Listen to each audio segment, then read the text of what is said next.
Bienvenue à cette masterclass. Je suis Émilie Liard, je travaille à la direction du climat de BPI France et aujourd'hui je suis ravie d'accueillir Claudia et Christophe. Un grand merci à tous les deux pour votre disponibilité aujourd'hui. Claudia qui est intrapreneuse portail RSE et Christophe qui travaille chez BPI France, qui est en charge de tous nos projets RSE et qui a le plaisir de s'adonner à l'exercice de la CSRD pour BPI France, justement. Donc aujourd'hui, l'objectif, c'est de revenir sur les fondamentaux de la CSRD. Et donc, Claudia et Christophe vont vous donner aujourd'hui les outils pour vous préparer au mieux à ce reporting extra-financier, que vous soyez finalement concerné ou pas. Il y aura un temps de questions-réponses et puis vous pourrez poursuivre les échanges après la séance. Très bonne masterclass, merci beaucoup. Puis je vous laisse la parole. Bonjour à tous. Donc tout le monde m'entend bien, c'est bon? Même au fond, c'est parfait, génial. Écoutez, bonjour à tous. Comme Amy le disait, je suis allé trop vite. On va parler CSRD. Alors, si vous êtes dans le petit monde de la RSE, je pense que CSRD en ce moment, là, ça revient en boucle. C'est presque comme Trump ou l'inéligibilité. Ce qu'on voulait faire aujourd'hui, c'est revenir un petit peu sur la CSRD, les fondamentaux, pour qu'on ait tous le même niveau de connaissance, la même base, pour ensuite passer sur quelque chose qui va prendre, à notre sens, beaucoup d'importance dans les prochains mois, prochaines années probablement, #Omnibus, qui est la norme volontaire pour les PME, qui est sans doute quelque chose de très intéressant si justement on veut se mettre en place, une démarche de durabilité. Et puis, est-ce qu'on ne ferait pas un vote à main levée pour voir à peu près qui est concerné, soit par la CSRD, soit est une PME et a envie d'en savoir plus sur les normes volontaires? CSRD. Qui a déjà eu le plaisir de faire un rapport CSRD? Très bien, parfait. 2, 3. Ok, pas mal, 4, c'est pas mal. Qui est dans la vague numéro 2, potentiellement? Ah, déjà, okay. Très bien. Et qui considère, envisage normes PME ou en tout cas s'intéresse un peu à ce sujet-là? D'autres mains? Bon, c'est parfait.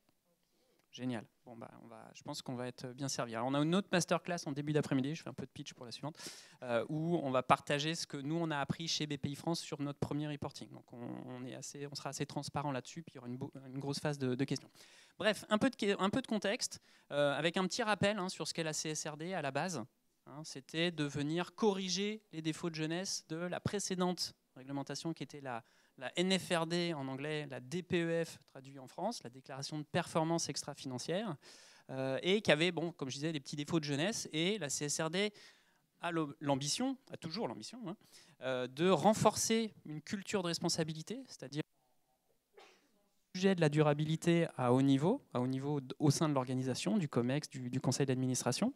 De faciliter la comparabilité des entreprises et la qualité de l'information. La DPEF, c'était un petit peu la foire à la saucisse, il pouvait y avoir de tout. Difficile de comparer deux entreprises qui produisaient une DPEF. On pouvait avoir deux rapports de deux entreprises dans le même secteur et pas être en mesure de vraiment apprécier versus l'autre. Et d'étendre le champ d'application. Alors, ce qu'on entend en ce moment sur Omnibus vient surtout toucher à ça, mais si je peux reprendre une expression, c'est pas en cassant le thermomètre qu'on fait tomber la fièvre. Le besoin de données ESG ne va pas disparaître avec des évolutions futures sur la CSRD. Donc cette norme CSRD, cette directive CSRD s'appuie sur 12 normes, mais en fait 11 qui impliquent des déclarations, des obligations de reporting. Je mets ma main devant. Donc le SRS2 qui est vraiment transversal, comment on a mis en place la CSRD, les éléments de durabilité dans son entreprise, et puis ensuite 10 normes thématiques qui, chacune d'entre elles, vont s'éplucher un peu comme un oignon. On va avoir l'oignon, la couche externe, c'est le sujet, les 10 sujets climat, E2 pollution, S1 employé, etc., qui vont ensuite avoir des sous-thèmes, voire des sous-sous-thèmes. Puis ensuite, on rentre dans ce qu'on appelle les exigences de reporting, les data requirements, les disclosure requirements, pardon. Et au niveau le plus fin, c'est le point de données.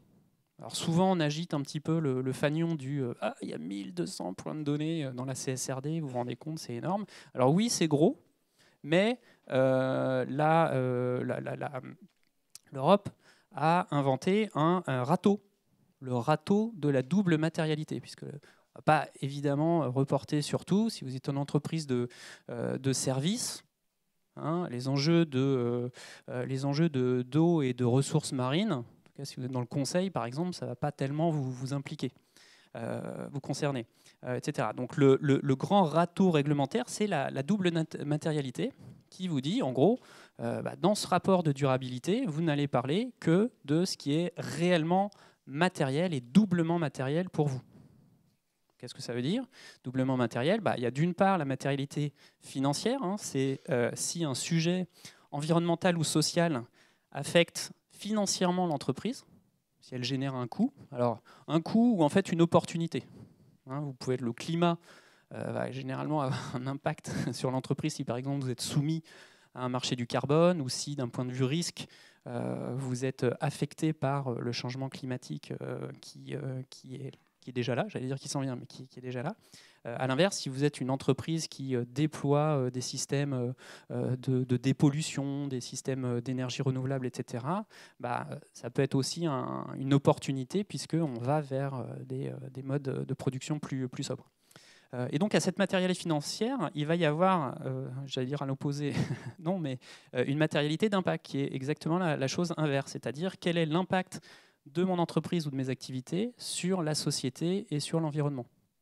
Impact, là encore, qui peuvent être positifs ou négatifs, réels ou potentiels, à court, moyen ou long terme. Donc c'est là aussi où cette notion devient assez importante. Ça, c'est assez nouveau. Hein, c'est vraiment un schisme philosophique entre l'approche, disons, nord-américaine. Hein, on entend souvent, peut-être pas tous les jours non plus, mais l'ISSB, qui est l'approche anglo-saxonne, nord-américaine du reporting, se concentre uniquement sur la matérialité financière, mais c'est vrai que l'entreprise reste aussi une personne morale, et donc il y a des droits et des devoirs. Donc cette matérialité d'impact, finalement, elle vient compenser quelque chose que l'entreprise ne vit pas en dehors de la société, elle fait société, donc ces impacts doivent aussi être étudiés au moment où on reporte là-dessus. Et donc la double matérialité, c'est si un sujet est matériel du point de vue financier ou du point de vue de l'impact, ou les deux. Voilà. Est-ce que ça vous va? Je ne sais pas s'il y a des questions, on pourra les prendre après, hein, mais voilà. Et ensuite, ces normes, hein, chacune des normes, là, climat, pollution, employés, etc., vont s'organiser généralement toujours de la même structure, c'est-à-dire si un sujet est matériel, vous expliquez la gouvernance en place. Qui prend le sujet dans la maison? Est-ce que c'est pris à haut niveau? Est-ce que votre conseil d'administration s'est saisi du sujet, etc. Quelle est la stratégie mise en place par l'entreprise? Comment vous gérez ces impacts, ces risques et ou ces opportunités? En gros, vos actions. Quelles actions vous mettez en place? Et puis à la fin, si vous avez des actions, si c'est matériel, on va vous dire quels objectifs vous donnez, comment vous pilotez le sujet. Ça, c'est les mesures et objectifs. Donc, c'est toujours à peu près la structure qu'on va retrouver sur toutes les normes. Aujourd'hui, la CSRD, c'est la même règle pour tout le monde. Donc, que vous soyez secteur financier, manufacturier, industriel ou service, c'est la même norme. Donc, alors c'est bien, on est tous sur la même mesure. Par contre, on n'a pas toujours les mêmes réalités. Donc voilà, on attend. Alors ça aussi, ça va peut-être partir les informations sectorielles en 2026. Alors je l'ai gardé parce que pour l'instant rien n'a changé, mais voilà, ça c'était quelque chose qu'on attendait quand même pas mal et qui va être simplifié. C'est la zapette, mais dans l'autre sens. Voilà. Et puis l'entreprise, si elle a d'autres sujets ESG extra-financiers qui ne sont pas couverts, elle peut aussi le rajouter dans son rapport. Après, c'est quand même déjà pas mal complet, donc ça n'arrive pas tous les jours. Alors qui est visé? On l'a mis volontairement à la fin de cette introduction, puisque ça va sans doute bouger un petit peu. La CSRD, en gros, hein, si on résume, le reste, c'est pas que c'est pas important, mais c'est surtout là que ça se passe. C'est si vous cochez 2 de ces 3 critères, 250 salariés, 50 millions d'euros de chiffre d'affaires ou 25 millions d'euros de bilan, vous êtes soumis à CSRD. Si vous faisiez déjà une DPEF, si l'acronyme vous parle déjà, si vous savez ce que c'est, vous êtes déjà passé, votre rapport est soit sorti il y a quelques jours ou va sortir dans les prochains jours. Et si vous n'étiez pas déjà soumis à une obligation auparavant, c'est l'année prochaine. Voilà. Mais ça, c'était avant le drame. Non, c'était avant l'omnibus, qui est arrivé finalement en début d'année et qui a pris un petit peu tout le monde de court, puisque la directive omnibus, alors c'est un tableau bien dense. Je pense que les présentations, on les fournit après, hein, Amy. Donc vous l'aurez, pas besoin de vous casser les yeux là-dessus. Il y a beaucoup de textes, mais l'idée était surtout de se concentrer sur ceux les plus importants en tout cas. Le premier étant celui-là, hein, c'est celui qui a passé une première étape hier et dont on attend la suite demain. C'est-à-dire, est-ce qu'on fait un stop the clock ? En gros, est-ce qu'on met en pause pour les entreprises de la vague 2 ? Voilà. Donc toutes celles qui devaient passer l'année prochaine, qui donc dépassent les seuils, mais qui ne faisaient pas une DPEF l'année prochaine, ils passaient sous les fourches codines de la directive CSRD l'année prochaine. Là, avec si le stop the clock passe, et normalement, vu ce qui est passé hier, ça devrait passer demain,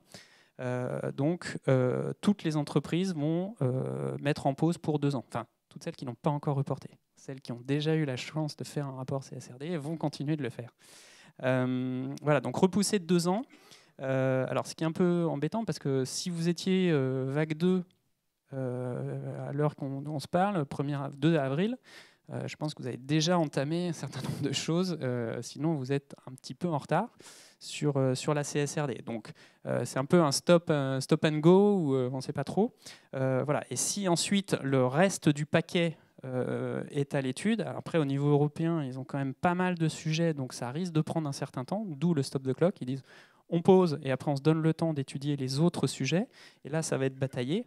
On va avoir potentiellement des nouveaux seuils qui vont relever et qui vont enlever quasiment 80% des entreprises qui auraient été soumises à la CSRD, qui ne seraient plus soumises à la CSRD, et puis ensuite quelques petits éléments comme les ESRS sectoriels qui disparaissent, une mise à jour des standards, donc les normes qu'on a déjà à l'heure actuelle pourraient être simplifiées. Alors, on ne va pas retenir notre souffle parce qu'au mieux, ça arriverait exercice 2026, donc reporting en 2027. Donc voilà, donc pour celles qui sont déjà soumises à CSRD, quand bien même tout passe, ça va pas changer tout de suite. Voilà. Et alors pourquoi on dit c'est pas en cassant le thermomètre qu'on va faire tomber la fièvre, c'est que il reste quand même pas loin de 6 000 ou 8 000 entreprises en Europe qui sont soumises à CSRD, qui ont fait déjà un rapport et qui le seront, même si tout passe en termes d'allègement, de simplification. C'est que ces entreprises soumises à CSRD, qui font un rapport, hein, on le rappelle, pour surtout 2 choses. Parce qu'il y a une obligation, parce que les institutions financières, comme BPIFrance, mais comme d'autres aussi, ont besoin d'informations de qualité pour flécher, entre autres, hein, les éléments, les financements verts, les engagements du Green Deal de l'Europe. On a besoin de ces informations ou d'autres donneurs d'ordre, parce que cette entreprise-là peut être en amont d'un grand donneur d'ordre qui s'est donné de grands enjeux là-dessus. Et la CSRD, alors même si ce n'est pas l'essentiel de son reporting, mais la plupart des entreprises soumises ont besoin d'informations dans la chaîne de valeur. La CSRD sort un petit peu du seul contexte. Vous avez une des normes ici qui est les travailleurs au sein de la chaîne de valeur. Vous ne pouvez pas juste, alors si c'est matériel bien sûr pour vous, mais on n'existe pas en dehors de toute autre entreprise. Sur le changement climatique, c'est pareil. Souvent nos produits, on rachète des matières premières qui, elles, ont un contenu carbone, qui vont être transportées, on va les vendre. Donc on a besoin de données sur notre chaîne de valeur. C'est juste un exemple, mais voilà. Donc ce besoin d'information, l'entreprise va toujours se retourner vers d'autres grandes entreprises qui, elles, fournissent un rapport CSRD, pas de problème, j'ai l'info, mais potentiellement sur des PME. Donc même s'il n'y a plus une obligation derrière qui vient contraindre la PME la PME, celle qui serait dans les seuils, mais même une PME non soumise, sera toujours tenu, quand son donneur d'ordre lui envoie « Tiens, j'ai besoin de ces informations », elle ne dira pas « Bah non, au niveau de l'Europe, ils ont dit que je n'étais pas soumis ».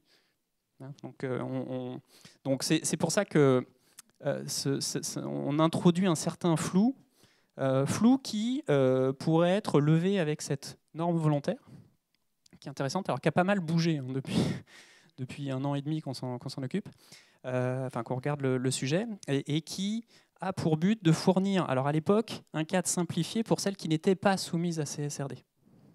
Un cadre simplifié, très adapté aux PME, qui est tout à fait accessible. En tout cas, c'est l'objectif dans sa création. Il a même été simplifié par rapport à la version 1 de cette norme, et qui se constitue en gros en 2 grands blocs. Un module de base qui est vraiment des données simples, relativement faciles à collecter, et d'un module narratif, comprehensive en bon français, qui lui vient compléter, qui peut venir démontrer que l'entreprise a pris en compte un certain nombre de sujets. Donc justement, on peut un peu plus accentuer le narratif de son entreprise, et qui peut être exigé si on vous le demande, par exemple si vous avez dans vos investisseurs un secteur financier qui, lui, a besoin de ces informations pour son propre reporting. Voilà. Bon, les seuils, je ne sais pas si on rentre dedans, parce que c'est ceux qui existent à l'heure actuelle. Encore une fois, tout peut bouger. Ce qu'il faut retenir, je pense, c'est que si la CSRD, son périmètre d'action doit changer, on ne regardera plus tellement qui est concerné, mais c'est une norme volontaire, donc est concerné qui veut. Mais par contre, ça peut devenir un vrai standard, ou en tout cas un vrai marchepied pour justement à la fois répondre à ces grands donneurs d'ordre, répondre à ce secteur financier, et puis commencer à structurer son rapport de durabilité, parce que la CSRD va forcément devenir le standard, le maître étalon en Europe sur ces éléments. Donc c'est quelque chose qui, à notre sens, mérite qu'on s'y attarde, et qu'on commence à se mettre un petit peu dans le moule. D'autant plus que, comme je disais, il n'est pas forcément hyper compliqué. Quand on regarde le module de base, on va avoir vraiment 11 sujets avec des indicateurs assez simples, que je détaille dans la slide juste après. C'est vraiment à la base pensé pour les micro-entreprises. Donc si vous êtes une PME, normalement, vous devriez vous en sortir. Et c'est vraiment le socle minimal. On ne peut pas faire moins, entre guillemets. Et ça correspond normalement à tout ce qu'on pourrait vous demander si dans votre chaîne de valeur, vous avez, je ne sais pas moi, Orange, la SNCF, Stellantis, et qui pourraient venir toquer à votre porte pour vous demander de l'information. C'est aligné avec les ESRS, comme je le disais, et pas besoin d'analyse de double matérialité. On en parle cet après-midi, mais l'analyse de matérialité, ça prend un certain temps, ça peut être assez complexe. Et puis ce module de comprehensive, narratif, voilà, donc c'est si vous avez un petit peu plus de viande à mettre autour de votre rapport, ça va être intéressant. On va rentrer tout de suite dans le détail, c'est ma dernière slide textuelle. Voilà, module de base, B1, donc B, base. Information générale, c'est vraiment qui vous êtes, votre NAS, etc. Et puis ensuite, voilà, est-ce que vous avez à haut niveau une politique de durabilité, oui, non, quelles sont vos consommations d'énergie, facture d'électricité, facture de gaz, facture de... voilà. Les GES, on vous le demande que sur le scope 1 et 2. Donc, bilan carbone relativement simple. Ça aussi, il y a beaucoup d'outils qui sont disponibles. B4, c'est pollution. Je ne vais pas tous les faire, mais c'est juste pour vous illustrer quelques-uns. Pollution, vous n'en parlez pas si vous n'êtes pas soumis par ailleurs à une réglementation européenne qui vous oblige de le suivre. Encore une fois, si vous êtes dans le service, si vous êtes dans l'immobilier, l'immobilier c'est un peu autre chose, mais pas la construction, mais disons la gestion d'immeubles, pollution, ça ne va pas vous impacter, donc vous n'avez pas besoin de répondre au B4. Biodiversité, simplement, est-ce que vous avez des bâtiments qui sont proches de zones sensibles, Natura 2000, etc. Donc voilà, consommation d'eau, relevé Veolia, etc. Donc en fait, c'est des indicateurs assez simples. Alors, ils prennent un petit peu de temps à collecter, mais on ne va pas parler de semaines et de mois de travail d'un ETP à temps plein. dans ce module de base. Et puis, on vient le compléter si besoin, voilà, en complétant par exemple avec le scope 3, si vous l'avez, si vous êtes, comment dire, si vous avez fait un bilan carbone complet, est-ce que vous avez des cibles et des actions, bah, là, vous pouvez le compléter. Donc, celui-là ne peut pas exister ex nihilo tout seul. Hein, il a besoin du module de base, mais le module de base se suffit à lui-même. Voilà. Je ne sais pas si vous avez des questions sur la norme volontaire. Oui. Y a les FRAG, donc ceux qui font les indicateurs là, qui vont faire un séminaire explicatif, il me semble que c'est la semaine prochaine ou dans quelques jours. On l'a mis, je pourrais vous redonner les dates exactes juste après. Juste pour savoir, Christophe disait tout à l'heure que les indicateurs ont pas mal bougé. En fait, on a eu tout un test PME pour vraiment savoir si ça correspondait bien. En fait, c'était pas trop compliqué justement d'avoir tel ou tel indicateur. Par exemple, je sais pas, je vais prendre au hasard les déchets. On a eu certains retours des entreprises qui expliquaient que c'était compliqué parce que ça dépendait des collectivités, etc. Donc il y a eu toute une phase en fait pendant 1 an plus ou moins où on a eu un premier draft des indicateurs qui ont été revus pour intégrer et la réalité terrain des PME et en parallèle en fait effectivement ce que le deuxième module, donc effectivement toute la chaîne de valeur, banque, assurance, qui eux-mêmes ont certaines obligations de reporting, ils ont besoin d'indicateurs. Donc l'idée c'était bien d'englober les deux réalités en se disant une fois qu'on a tous ces indicateurs là, on peut d'un côté comme de l'autre être OK et s'arrêter à ça et avoir ce qu'on appelle un cap in the value change, donc se dire je fais ces indicateurs là, on peut rien me demander de plus en prenant en compte la réalité de chacun. Oui. Mais je sais pas si on fait... voilà. En réalité, c'est le but. En fait, c'est qu'on a de plus en plus de référentiels et à chaque fois, on ne s'est pas accordé. Donc là, c'est vraiment l'idée d'avoir une initiative au niveau européen parce que, par exemple, là, EcoVadis, ça peut être plus ou moins français. Mais en fait, au niveau européen, typiquement sur des banques et assurances, vous avez plein d'entreprises, de portefeuilles, de différentes nationalités. Donc l'idée, c'est que ce soit vraiment unifié et que tout le monde soit standardisé avec ces indicateurs-là. Nous, on investit qu'en France, attention. Oui. Une petite question complémentaire. Est-ce que la version de décembre de la VSME est la dernière? Est-ce que vous savez s'il y a des évolutions encore attendues? Et notamment, est-ce que les révisions des ESRS par les FRAG peuvent impacter la VSME? Je serais surpris, franchement, parce qu'on est vraiment sur des points de données de base. Donc là, aller plus simple que ça, c'est difficile, je pense. Le SRS qui sera allégé, enfin en tout cas, s'ils vont dessus, la copie est attendue, voilà, comme je disais, pour finaliser 2026, donc pour 2027. Ça va être plus pour les grosses boîtes, donc ça sera plus, à mon avis, sur les narratifs. Il y a beaucoup de narratifs dans la CSRD qui sont un peu plus complexes. Mais les points de données, bon, on verra, hein, mais voilà, je ne pense pas que ça bouge beaucoup, surtout qu'il y a déjà eu plusieurs itérations. Puis les FRAG vont être quand même pas mal occupés sur autre chose. Voilà, je pense. Non, mais normalement, c'est les seuls et on attend en fait juste leur template qui va permettre de mettre les indicateurs, mais que nous, on va mettre dans le portail RSE. J'aimerais bien. Oui, pardon, on a une dernière question. Du coup, vous avez peut-être répondu effectivement quel template, quelle trame disponible, donc c'est à venir. Je transitionne. Et alors là, c'est là où on a un duo. Voilà. Mais ça va, vous voyez quand même. Okay. Ouais. On va faire ça. Touc, touc. Et donc, je vais le faire juste après. Donc moi, je suis là pour vous parler du portail RSE, qui est une initiative. Tu peux juste changer de slide, mais si tu veux que ouais, trop bien, merci. Donc nous, en fait, je viens en Safe Place au nom du ministère de l'économie, mais pour apporter des solutions. Donc on est un service public numérique qui est gratuit et qui est porté par la Direction générale des entreprises. Et on est incubé par Betagouv, qui est un incubateur de produits numériques de la DINUM. Et donc l'idée, en fait, nous, c'est vraiment une démarche. Pourquoi Betagouv? C'est vraiment d'être en co-construction avec les utilisateurs et donc de prendre vos remarques. Si vous êtes une entreprise, n'hésitez pas à venir me voir et toute l'équipe après pour nous dire en quoi on peut vous aider. Donc nous, on est parti du constat qu'en fait, on avait de plus en plus un droit qui se renforçait. Donc les premières obligations, elles datent de 2001 en France. Et après, en fait, on a eu une surstratification avec des textes et français et européens. Donc on parlait tout à l'heure de la NFRD, et puis avec l'arrivée de la CSRD, en fait, on s'est rendu compte qu'il y avait plusieurs problématiques. C'est qu'en France, on a plus de 60 000 entreprises qui sont soumises à des réglementations RSE, notamment à partir de 50 salariés. Et donc, en fait, la plupart ont du mal soit à connaître en fait, leur réglementation applicable, avec l'exemple typique de Omnibus dont on est en train de parler, mais également pour faire en fait, leur reporting extra-financier. De plus en plus de demandes, des indicateurs qui ne sont pas forcément uniformisés.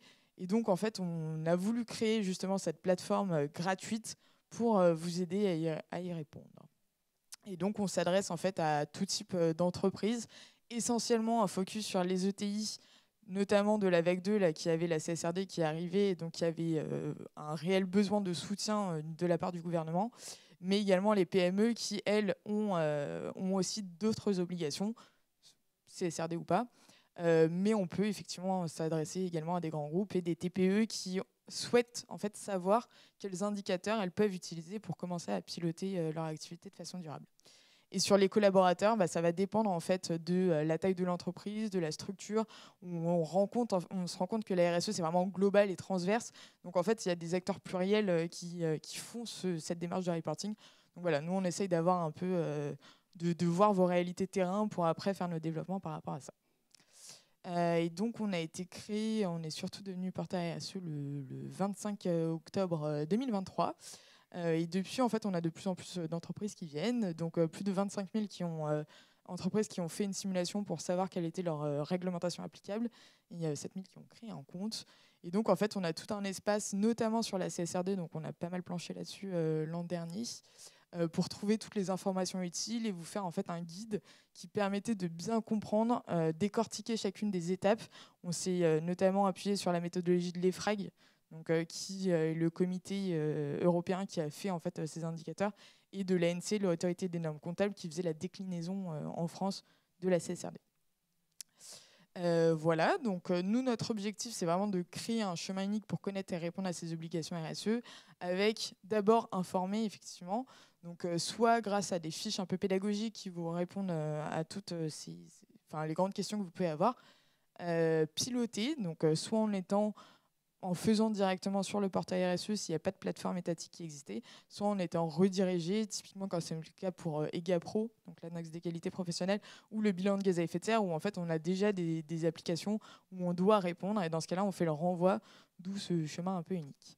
Et enfin, notre objectif ultime, c'est vraiment d'avoir ces obligations qui soient pré-remplies. Dans nous, ce qu'on appelle au sein de l'administration le dites-le nous une fois. L'idée, c'est qu'en fait, on a énormément d'informations qu'on dispose déjà, notamment sur les données sociales, et en fait, qu'on pourrait faire remonter automatiquement. Donc ça, c'est vraiment notre objectif sur le long terme. Et du coup, l'idée, c'était de vous faire un peu une démo en live. Et je vais essayer d'être agile en ayant un micro plus un ordinateur. Et donc, si vous voyez bien tous...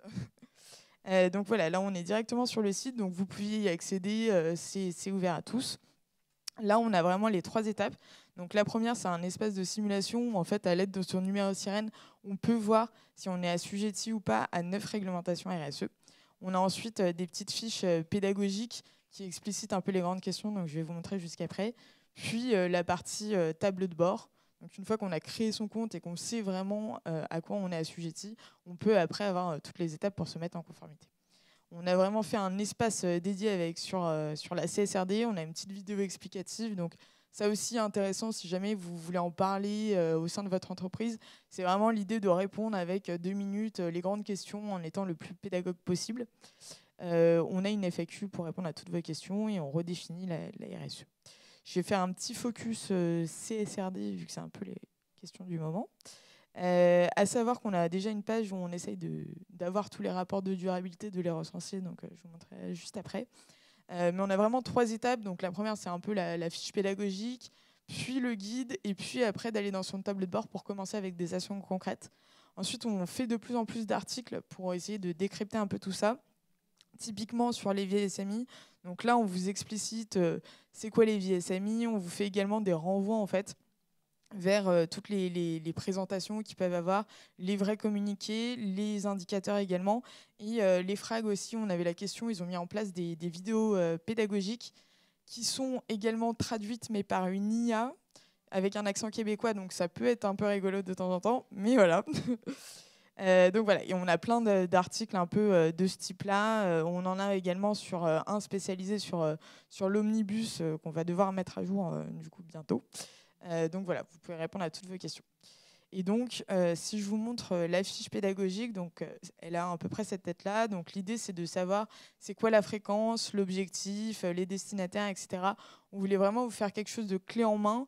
Et après, si vous voulez aller plus loin, soit vous avez les textes de référence, soit vous pouvez aller être redirigé directement vers les sites ministériels qui, eux, vont aller beaucoup plus loin. Mais nous, ce n'était pas notre but de faire une redite, mais vraiment de savoir en première vue les grandes questions. Et ça, vous l'avez pour 9 réglementations qui sont ici. Et si je continue du coup dans ma quête de la CSRD, une fois qu'on s'est à peu près apprivoisé avec les grandes questions, on a mis en place tout un guide, donc vraiment qui va décortiquer pas à pas chacune des étapes. Avec, donc par exemple, on parlait de l'analyse de double matérialité. On retrouve ces petites vidéos à chaque fois de 2 minutes un peu pédagogiques qui vont vous expliquer les définitions clés. Et après, on se lance gaiement sur l'étape numéro 1, par exemple. Il faut comprendre son contexte, qu'est-ce que ça veut dire. Voilà, donc là, on vous a fait des petites étapes comme ça. Et pour tous les rapports, si vous voulez commencer à les voir, vous avez ici, en fait, nous, notre objectif, c'est vraiment, on a de plus en plus d'entreprises qui nous demandaient à quoi ça ressemble un rapport de durabilité et qui voulaient avoir ces exemples. Donc nous, on demande avec l'accord de l'entreprise, donc par exemple celui de la BPI, au hasard, que vous allez retrouver juste ici. Voilà. Et donc ensuite, là, vous avez la possibilité de faire votre simulation. Et donc, à l'aide de votre numéro sirène, par exemple,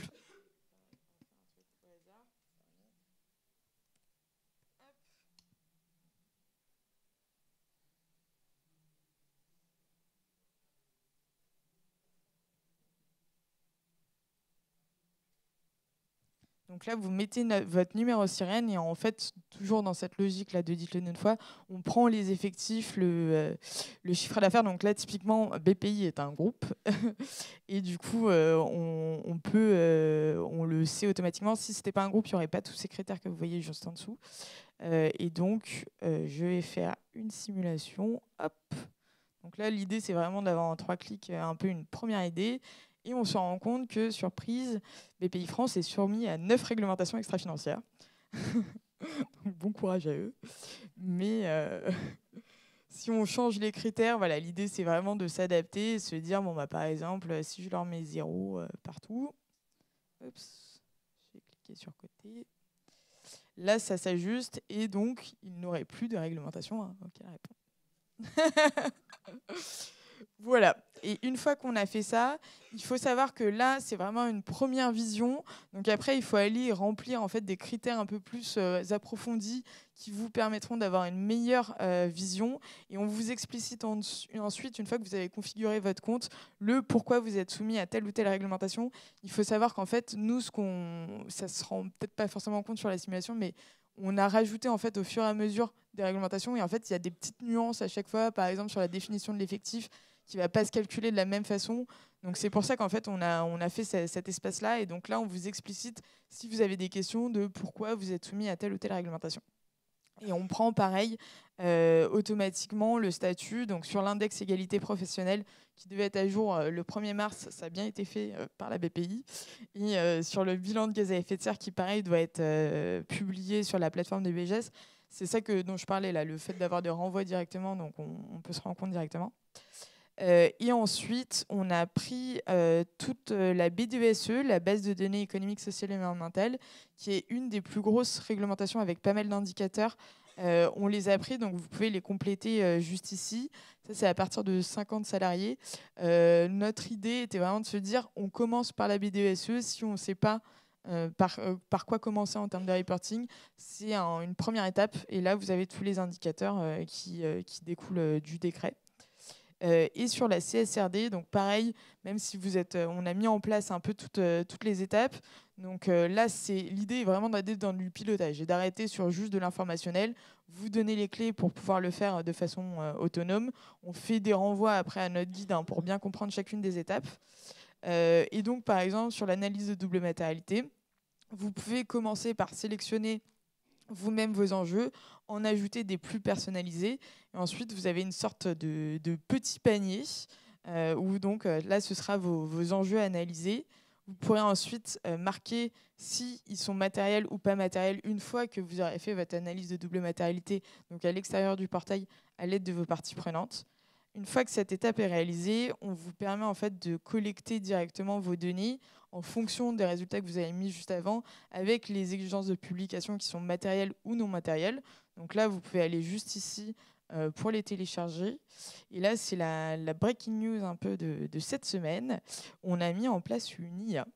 On a une étape qui s'appelle l'analyse d'écart. C'est-à-dire qu'une fois qu'on sait quelles sont les données sur lesquelles on doit reporter, il faut qu'on regarde tout ce qu'on a en magasin pour se dire ah bah tiens, qu'est-ce que j'ai qui pourrait en fait permettre de correspondre à tel ou tel ESRS.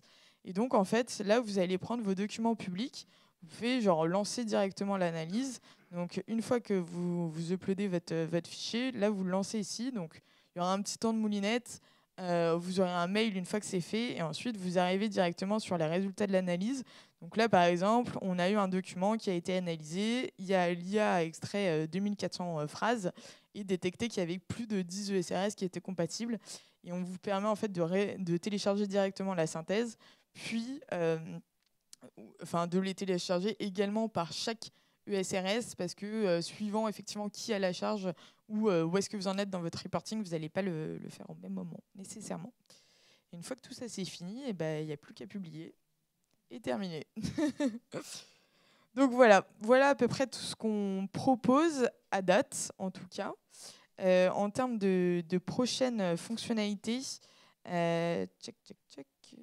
Pardon.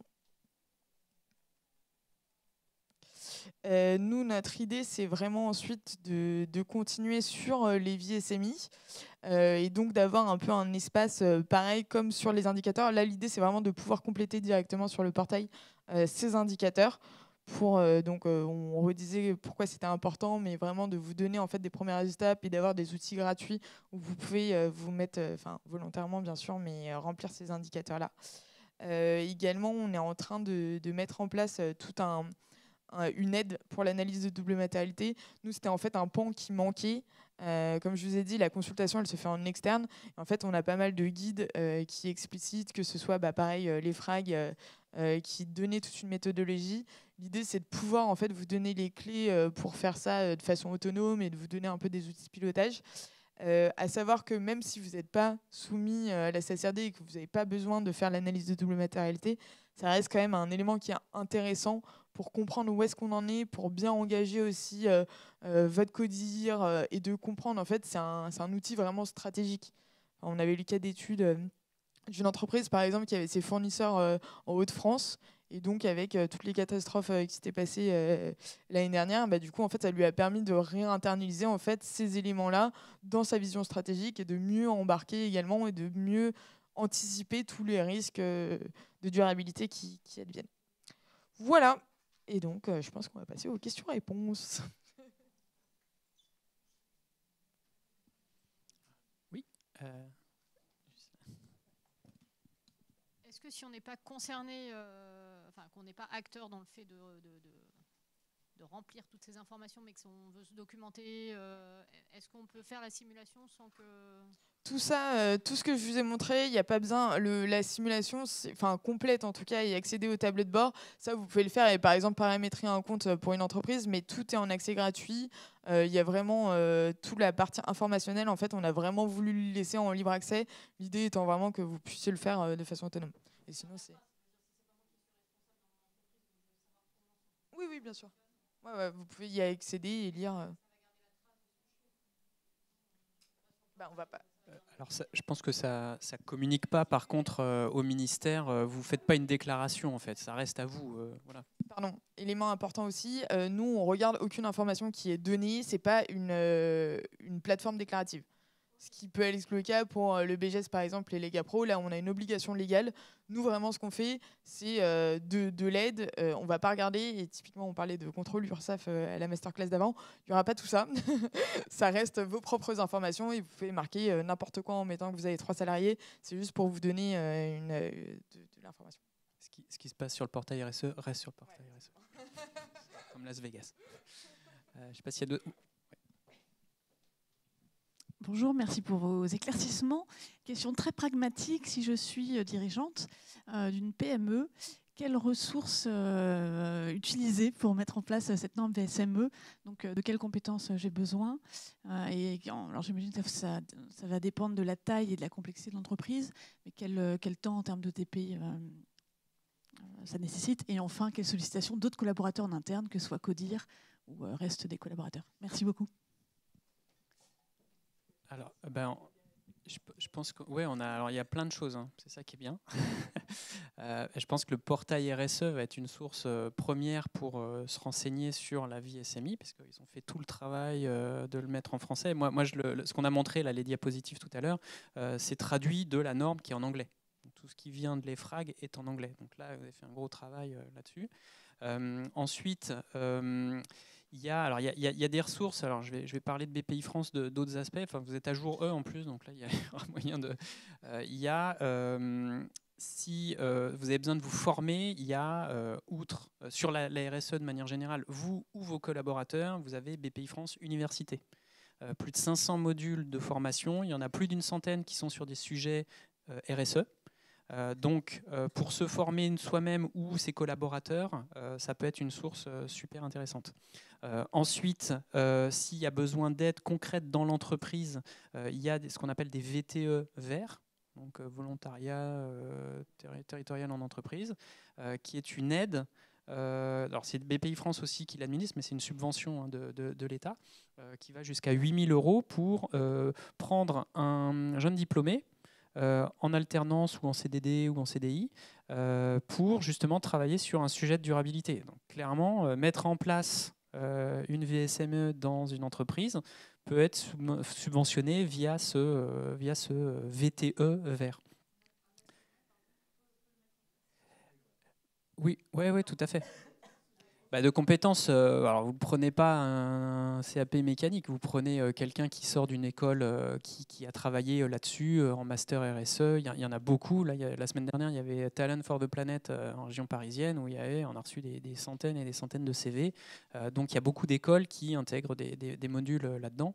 Donc je pense que là-dessus, à mon avis, ça ne sera pas une difficulté de trouver des gens intéressés.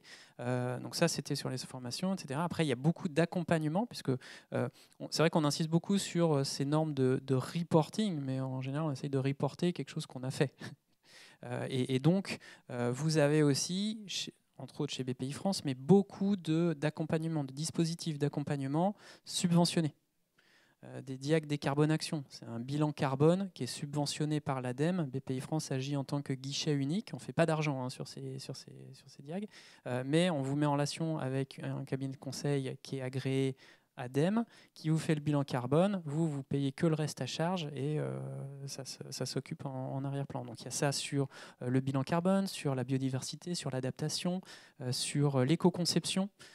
Donc en gros tous les sujets de RSE quasiment ou presque vous aurez une mission d'accompagnement, un DIAG subventionné. Après il y a BPI France, il peut y en avoir d'autres, voilà, mais sur BPI France vous avez un peu un endroit unique. Donc je pense que déjà là on a pas mal d'aide sur le sujet.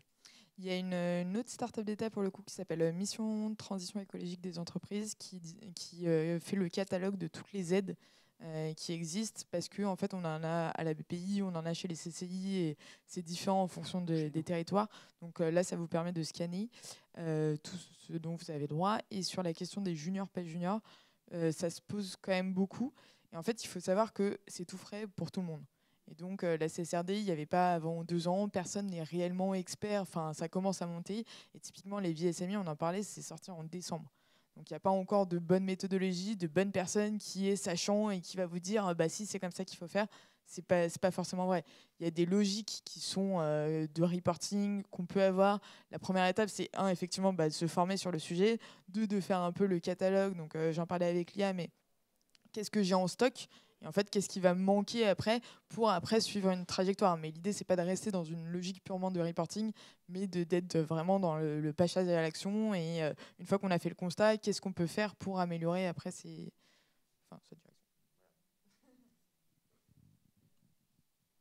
Oui. Merci pour vos explications. Une fois que le rapport est publié, l'information est accessible à qui et pourquoi? CSRD. Tout le monde. C'est la CSRD, en fait, son petit nom, une fois publié, c'est l'état de durabilité, et c'est un des chapitres de votre DEU, le document d'enregistrement universel. Donc là où on publie les états financiers, voilà. Donc c'est par essence public. C'est ce qui est voulu, la transparence. Donc on le pousse à l'AMF, on le publie sur notre site web. Demain, toutes les données seront taguées, balisées. On n'en a pas parlé, il y a une taxonomie XBRL qui s'en vient et donc qui va baliser chacun des data points, des points de données sur lesquels on reporte et qui sera téléversé sur une base de données européenne, les apps, qui n'existe pas, enfin si elle existe, mais bon, ou pas, mais il n'y a pas de données encore puisqu'on n'a pas de taxonomie claire et établie pour l'instant, mais voilà, et où toute la donnée sera accessible de manière transparente. Tout est public, c'est le but du jeu.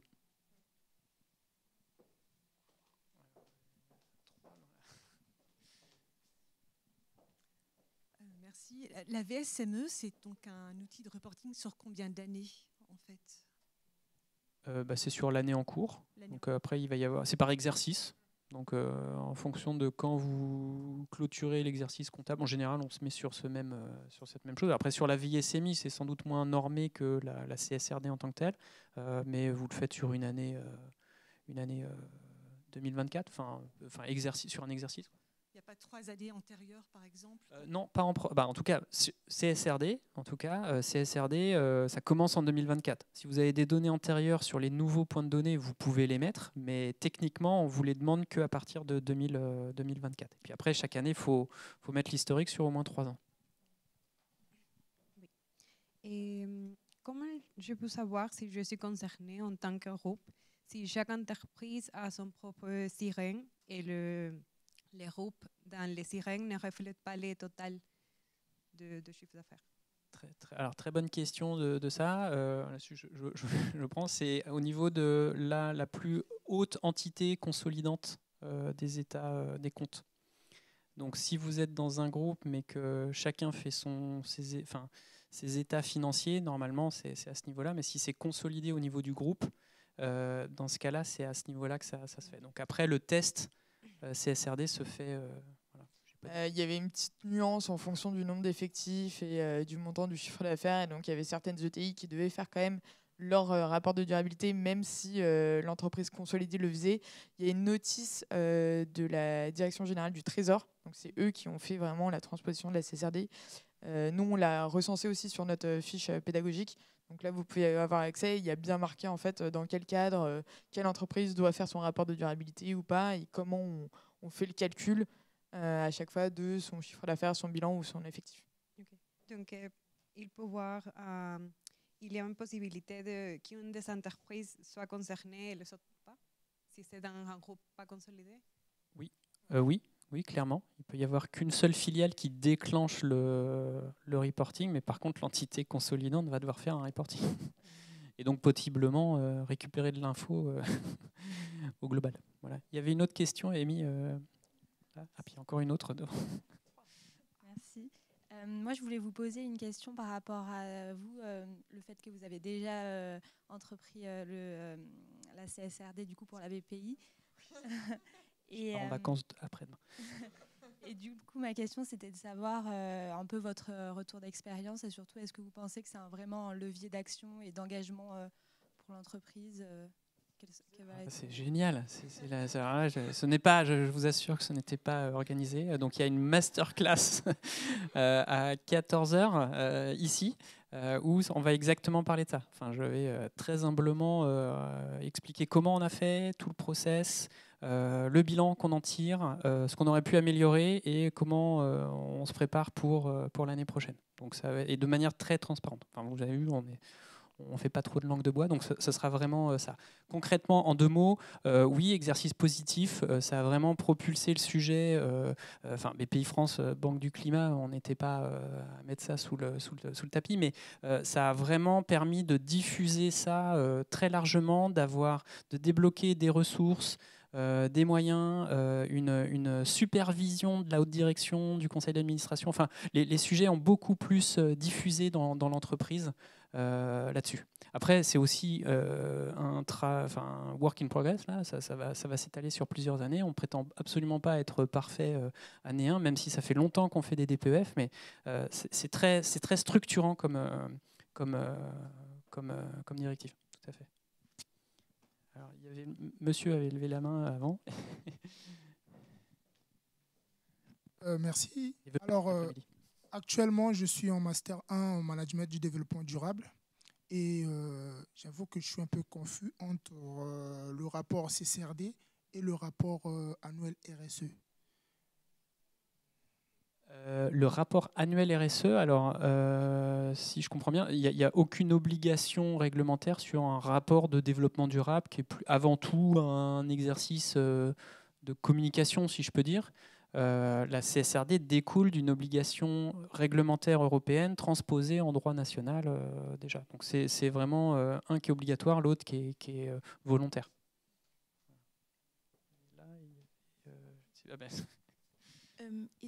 Est-ce qu'il y a un contrôle pour les rapports CSRD pour les entreprises qui se sont soumis et pour les VSMI?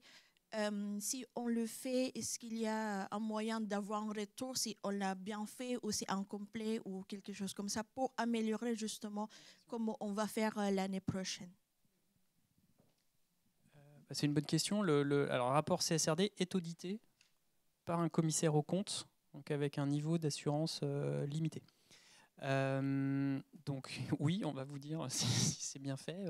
On a eu un collège de deux firmes de comptables qui ont regardé ça pendant un certain temps. Donc si vous êtes soumis à la directive, vous avez un retour direct de vos commissaires aux comptes. Après, je l'expliquerai cet après-midi, mais il faut vraiment le voir en mode collaboratif là-dessus. Après, si en VSMI, par contre, vous n'avez pas d'obligation de le faire vérifier, en tout cas pas par un commissaire aux comptes. Je pense qu'il peut être intéressant, alors peut-être pas chaque année, à la rigueur, encore dépendamment de vos coûts aussi, mais de le faire vérifier ou regarder par une firme de conseil en développement durable. Une vérification ne coûte pas forcément très cher et ils peuvent vous dire tiens, ça on pourrait l'améliorer, ça c'est à développer. Je ne sais pas ce que tu en penses, mais... Oui, déjà sur la question de la publication et de la certification, pour le coup, dans le guide justement CSRD dont je parlais tout à l'heure, on vous a mis un peu le détail. Il y a aussi une liste de personnes qui sont habilitées. C'est un peu nouveau aussi pour les commissaires, enfin les ETI, organismes tiers indépendants, parce qu'il n'y a justement pas que les CAC, il y a aussi d'autres personnes qui peuvent auditer ça. Et donc de plus en plus, ça commence à se développer. Il y a un nouveau module qui a été fait avec une formation pour ces personnes-là de 90 heures pour commencer en fait à s'y mettre. Pour les VSMI, alignés, pas d'obligation. Je pense que ce sera volontaire. Je suis désolée, on ne va plus avoir le temps pour les questions.